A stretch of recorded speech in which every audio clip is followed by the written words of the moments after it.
نن خو په عمومي طور باندې کمزوري دي، خاص کر زمونږ د افغانستان ماحول چې دا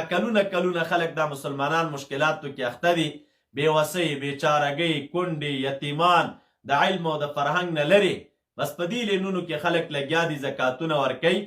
دې ته د چا توجه نه وي، بس داسې ځای کې مصرفوي. اکثره خلک داسې خلکو ته زکاتونه ورکوي چې په هغې باندې زکاتونه کېږي هم نه. یو ټکي طرف ته چې دوستان باید متوجه اوسېږي،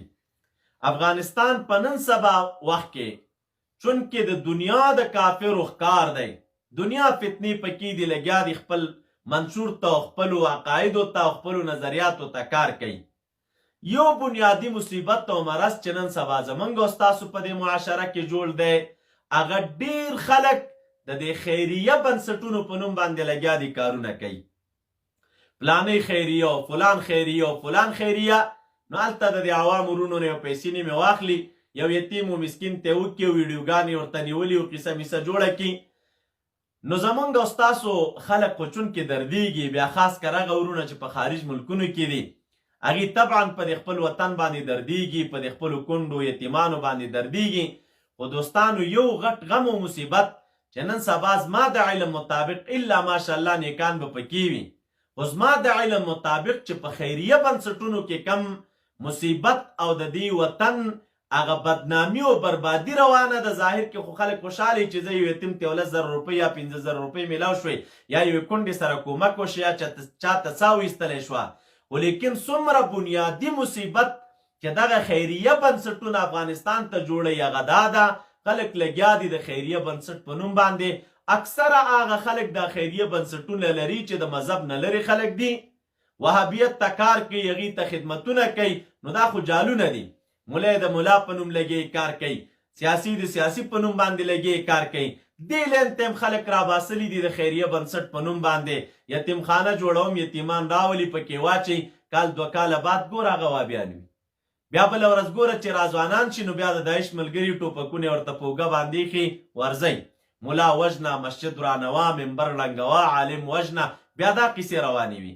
اکثره دغه خلک چې نن د وهابیت ښکار دي نو دا د یتیمخانو نه جوړ دي، او دا یتیمخانې او بنسټونه ټول د وهابیانو دي الا ماشاءالله کم یو بنسټ به پکې وي چې هغه به روغ وي. او دا چې چلیږي نو زمونږ او ستاسو د دې ټولو شتمن ورونو په زکاتونو چلیږي. هغه غریبانان خو دردېږي په د خپل وطن باندې، دې سره پام وي، په دې خفه کېږي چې زما په وطن کې د کونډه وي، یتیم دی وي، او د هغې د پالنه وشي، تربیت دې وشي. خو دې طرف ته سوچ نه وي چې بدني تربیت خو به یې وکړي د کونډې او د یتیم، خو کال بعد ګوره 2 کاله بعد ګوره هغې درته عقیده خرابه کړي، هغې بیرته په داسې فکر باندې روزلی چې نه د دې وطن قدر کوي، نه د وطن د علماو قدر کوي، نه د اسلام قدر ورسره وي، نه د مذهب قدر ورسره وي، نه بیا بیرته د خپل خاندان قدر ورسره وي. هغه چې د یتیمخانې نه راوځي نو سور لیوتې نه جوړ وي، تم کافرې تم کافرې تم کافرې، بیا دې ټولو ته کافر کافر وای، واحد دغه یو پکې مسلمان پاتې دی چې کوم د یتیمخانې نه راوتلی. نو د الله دپاره تاسو وروڼو ته خواست کوم، هر هغه خیریه بنسټ ته چې خپل مالونه ورکوئ، خیر دی لږ شاته تحقیق یې وکړي چې د دې خلکو عقیده څنګه ده، او دا خلک د کم منشور دپاره لګیا دي کار کوي. تاسو وګورئ د خیریه بنسټونو کې چې کم کومکونه د زموږ او ستاسو دوستانو مسلمانان کې اکثره هغه وروڼه چې خارج ملکونو کې دي، او په دې بنیاد چې موږ په مسجد جوړو یا په مدرسه جوړو، بله ورځ تاسو دا پیسې راوړي مدرسه کې او مدرسې ته وړي او هلته وایي د مدرسې سره مو کومک وکړه. تاسې د هغې مدرسې حال وګورئ، اکثره وابیان یعنی په 100 کې 98% چې دې خلکو کومکونه کړي دا خیریه بنسټونو والا، نو دی د وابیانو سره کړي دي. او غټې نښې دی، تاسو فکر وکړئ د کمې خیریه بنسټ ویډیو چې خورېږي د یوې مدرسې سره د کومک، نو هلته به ملا ولاړي سور دسمال به په سر راچولی، طالب به ولاړي جالۍ خوله به په سر یو سور دسمال به په سر راچولی. دا سرو دسمالونه او دا زیړو برک دسمالونه دا د دغې وابیانو نښې دي. دا خلک لګیا دي د وطن کې کار کوي، و افسوس دا چې پیسې زما ستا نه اخلي او بیرته خلاف استعمالي زما ستا په خلاف، پیسه زما ستا مصرفوي او بیرته په مشرک او کافر او بېدینه ما ته اتوئ. نو کم وروڼه چې کومکونه کوي، هر سړی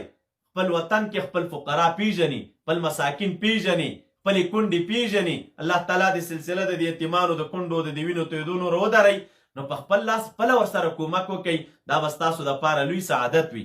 په دې پوهېږي چېرې دغه مدرسه ده او زموږ علما دي او مذهبي خلک دي، عقیده یې درسته ده، هغې سره کومکونه وکړي چې بې خو بنیاد یې درته معلوم وي. او که پیژنې نو صرف په یو ښایسته سټیکر باندې چې په ویډیو جوړه کړې ده او یو جالبه ویډیو درته برابره کړي او څو ترسکونې خبرې درته وکړي او بیا دا ویډیوګانې په فیسبوکونو کې خوري کړي او زموږ بیروني وروڼه چې هغه چې بیرون ملکونو کې دي نور دا پیژنیم نه چې دا څوک دی چاته کار کوي کوم منشور ته کار کوي او د هغې ځای نه پیسې دومره مې درولېږلې او دومره مې درولېږلې دومره مې درولېږلې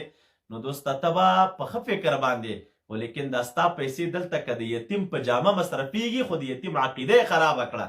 ستا پیسې که د کونډې دپاره مصرفېږي کال بل کال چې د دې کونډې زوی رالویږي همدغې مور ته بیا مشرک او کافره بېدینه وی نو په ځای د دې چې د ثواب تمهدار نو ثواب نه بیرته په ګناه کې به واقع شي نو زکاتونه ورکوئ پرېږدئ مه د خپلو یتیمانو کونډو بېوزلو سره کومکونه کوئ په خپل لاسونو یې کوئ کم خیریه بنسټونو سره چې کار کوئ نو د خپلو علماو نه پوښتنه وکئ چې د دې خلکو عقیده څنګه ده یا د کمې خیریه بنسټونو ویبسایټونه چې دي یا د هغې پیجونه دي او دا ویډیوګانې ورباندې شیر کوي تاسو هغه خلک لږ وګورئ چې دوی مذهب ته کار کوي او که نه بې مذهبۍ ته کار کوي دوی کم علماو سره کومکونه کوي د یوې خیریه بنسټ والا به تاسو دا ونه وینئ چې چېرته یو مذهبي مدرسه یو دوی ورغلي او هغې سره یې کومک کړی خو بس غیر مستقیم زما ستا زکاتونه راغونډئ او زمونږ او ستاسو افغانان د هغې خلکو سره کومکونه کوي او بیرته همدغه خلک ورباندې روزي چې د چا عقیدې خرابې دي او موږ او تاسو ته مشرکانو بېدینه وایي نو د الله دپاره د دین جدي ځانونه وساتئ په خپل لاس پیسې مصرف کړئ په خپلو فقراو مساکینو باندې نو دا به ستاسو ښېګڼه وي د خپل ملک سره د خپل ولس سره د خپل هیواد سره دا چې ته پې پیسې مصرفوي او سبا ستا د پیسو د وجې نه یو ملا راپاڅېد او ملا شه یو یتیمخانه کې رالوی شه او سبا هغه ولاړ دی تا ته مشرک وی ستا پلار ته مشرک وی ستا نیکه ته مشرک وی ستا قوم او ستا وطن ته مشرک وی نو ستا د دې پیسو څه ګټه ټیک ده تا خو هغه ماشومتوب ته وکتلې خو لیکن د وروستو فساد ته خو دې فکر نه دی چې دا سړی رالویږي نو د ده نه به څه شی جوړېږي نو دې کې جدي دا زموږ ملګري غوښتنه انشاءالله زما یو پلان و چې زه په دې باندې یو مستقله برنامه جوړوم چې نن سبا په کومو فکرونو باندې اغیار لګیا دي او زموږ او ستاسو دا وګړي او دا هېوادوال خپلوي هر څوک لګیا دي د عیسویت خپل تعلیم روان دی د بې مذهبیت خپل تعلیم روان دی په مختلفو نومونو باندې بس ظاهر شکل خوږ دی ظاهر کې ګوړه ده او منځ کې زهر دی ظاهر کې نوم خوږ دی یتیم دی کونډه ده بېوزله ده او کومک دی او منځ کې خدمت روان وي هغه خلکو ته چې کم خلک اغیارو روزلي دي کم خلک غربیانو روزلي په غیر مستقیمه طور باندې خلک لګیا دي زموږ او ستاسو عوام خپلوي نو دې شیانو نه جدي چې دی ځانونه وساتئ نو رب کریم فرمایي چې واقیم الصلاة منځونه قایم کوئ تاسو زکاتونه ورکئ ورکعو مع الراکعین رکوع وکئ تاسو د رکوع کوونکو سره مراد څه شی دی منځ وکئ تاسو د منځ کوونکو سره دلته ذکر د رکوع دی مراد ته ټول منځ دی یعنی د منځ کوونکو سره منځ وکئ منځونه خپل چې دی په جماعت سره ادا کوئ سبحانك اللهم وبحمدك اشهد ان لا اله الا انت استغفرك ونتوب اليك کوم ملګرو دعاګانې غوښتي الله تعالی دې د ټولو شرعي مشکلات او حاجات سره زمونږ د خپلو د غیب و خزانو نه پوره کړي کوم ملګرو سلامونه رالیږلي